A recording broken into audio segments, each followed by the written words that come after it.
Assalamu alaikum. So we regularly get asked questions from teachers that are looking to move out of the UK and come to work in Malaysia, or teachers that are already in the international setting, for example in the Middle East, that are looking to escape that desert climate and come to a more tropical climate like in Malaysia.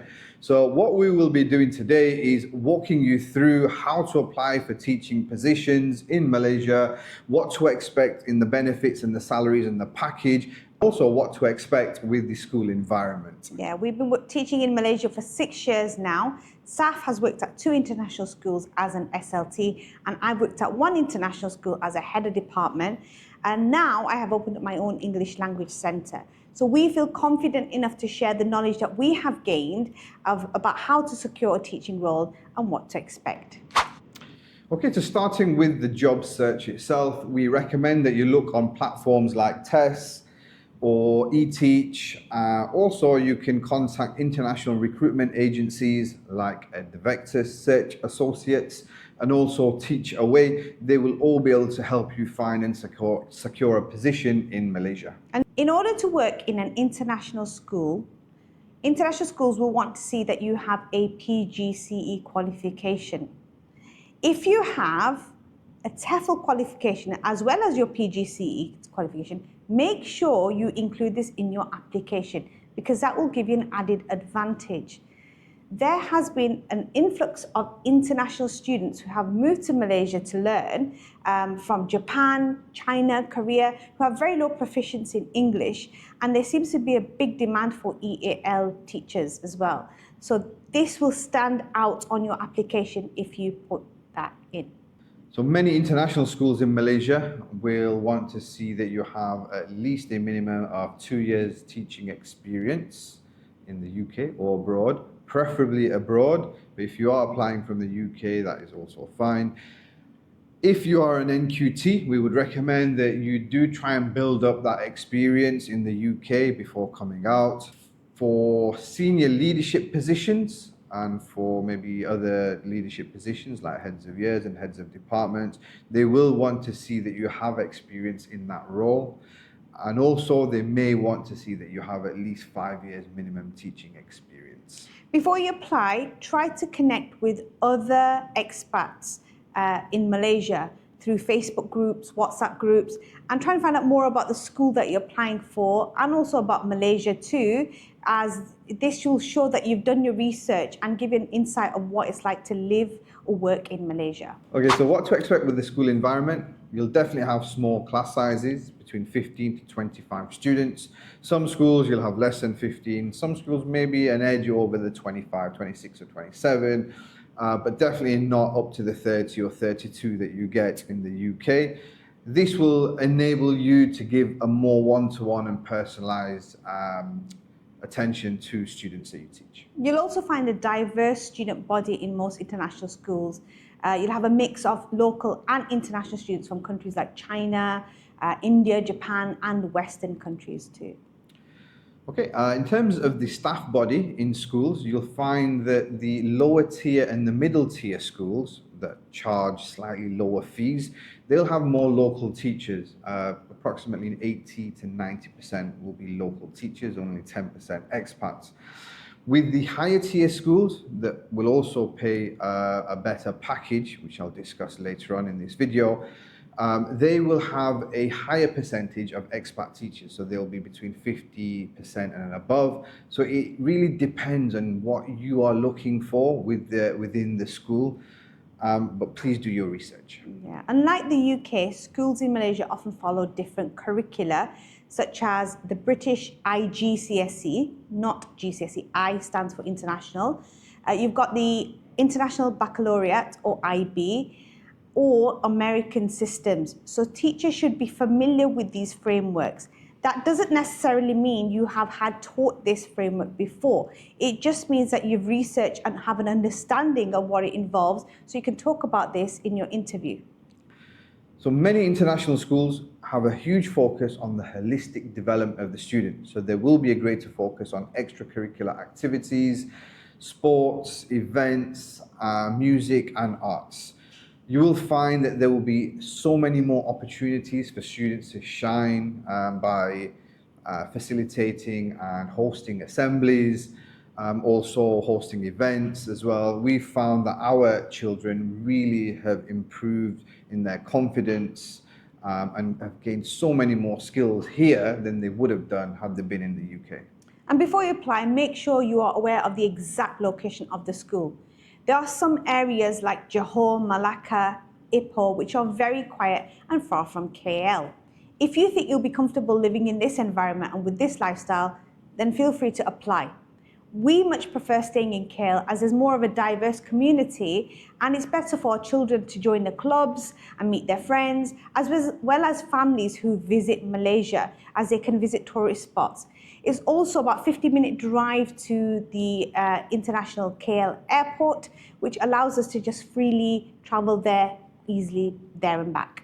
One more thing on that point about KL is that although there are hundreds of schools, international schools in Malaysia, a lot of them are focused around that KL area, so you're more likely to find a job in KL than the other areas.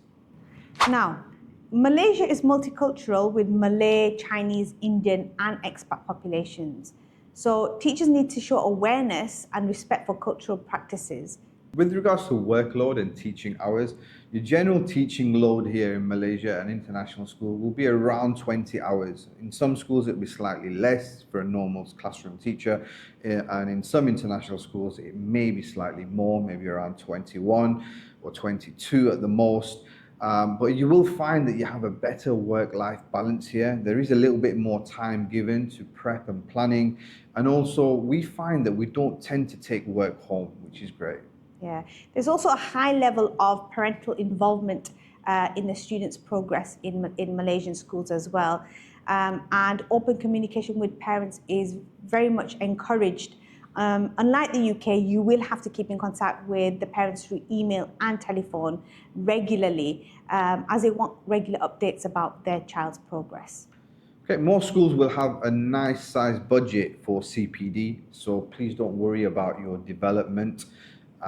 There will be plenty of CPD opportunities for you to grow and develop internally and externally. Yeah. Okay, so Malaysia offers a comfortable expat lifestyle with access to affordable healthcare, international standard housing, and a lower cost of living compared to Western countries. Now, you can live comfortably with around £2,000 a month, and that includes your housing as well. Just going back to work-life balance, once you come home after work, obviously I mentioned earlier, you won't be taking much work home, but there are so many opportunities for you to then go and enjoy. You know, entertainment here is cheap. Restaurants, going out to eat at restaurants is very affordable. So meeting friends and going out with your family is reasonably priced. And adapting to life in Malaysia is a lot easier than other Southeast Asian countries because English is widely spoken. You also have diverse food options and quite a welcoming expat community, so you don't feel alone, even during special occasions such as Eid, maybe Christmas for you. You find that the community gets together and always have some events, so you don't feel left out. All right, on to the moment you've all been waiting for, the packages and the salaries and the benefits, because this is very important when we're looking for jobs. Now, the salaries will start from around 15,000 ringgits, because for international schools to appoint teachers from abroad, they have to pay them a minimum of 15,000 ringgits for the visa. So this 15,000 ringgits for some schools may include other allowances like the housing allowance and any other responsibility allowances and the medical insurance. For some schools, it will be 15,000 ringgits as your basic salary, and then the housing allowance and your responsibility allowances will be on top of that. It all depends. Again, as I mentioned, the lower tier, middle tier, higher tier schools, the higher tier schools will pay the best packages. With regards to tuition fee allowances, some schools will pay 100% for at least 2 children. Some schools may only pay 100% for one and expect you to pay a percentage for the rest of your children.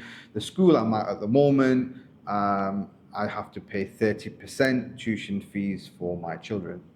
Okay, with regards to tax, you will be expected to pay 25% tax, which, yes, does hurt a little bit, does hurt the pocket, especially when you've worked out in the Middle East.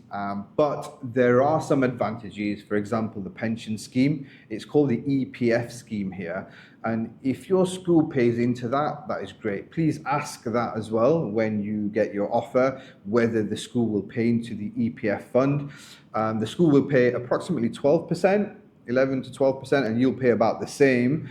But it's great because in a year you can collect up to about £10,000 altogether. And if you've been working in Malaysia for about 4 years, you'll have collected about £40,000, which you can take home with you. The EPF does pay a dividend every year, so it pays a 5% dividend. So it's great if you are building up and you've been working here for a number of years. You'll have a sizable pot at the end. Yeah, and despite the high tax, generally Malaysia's cost of living is quite manageable. It allows teachers to save money while maintaining a good lifestyle as well.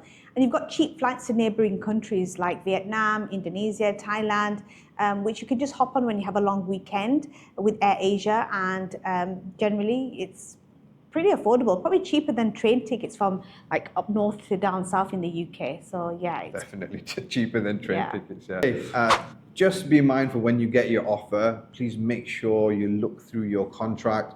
Look at the housing allowance. Look at whether that's been built into your salary or whether you get that separately. Look at whether the school will provide you with just physical housing or whether they give you an allowance for that. Look at your medical healthcare insurance as well.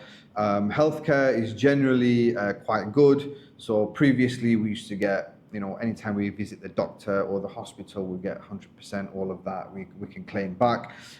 It did change slightly later on where we had to pay 20% of that fee if we went to see a doctor for a consultation, and the insurance would pay 80%. But for hospitalization, usually they'll pay the full 100%. And it's important to respect local traditions and be aware of social norms, especially regarding public behavior and interactions. Public displays of affection are generally frowned upon, and there are times where you have to be modestly dressed, especially when you're visiting government buildings. Okay, with regards to the academic calendar, most schools or international schools in Malaysia will follow the British academic calendar. So your academic school start will be in August, September, and finish in June and July. There will be some schools that will follow the Malaysian or the Southern Hemisphere calendar where they start in January and finish in November. So just be mindful of that. This does, however, open up a nice window for you to start doing your job search, because schools that start in January will start advertising at least about 5 or 6 months prior to that. And schools that start in August will probably do the same. Some actually start advertising about 8 to 9 months earlier. So please do start applying early. Yeah, so if you're planning on securing a job in Malaysia, make sure you put your application in soon and personalize your application to each school you apply for. Don't just send a generic application to every school. Believe me, schools pick up on this. And if you have any questions at all about moving to Malaysia or securing a position or the contracts and the packages, please do let us know.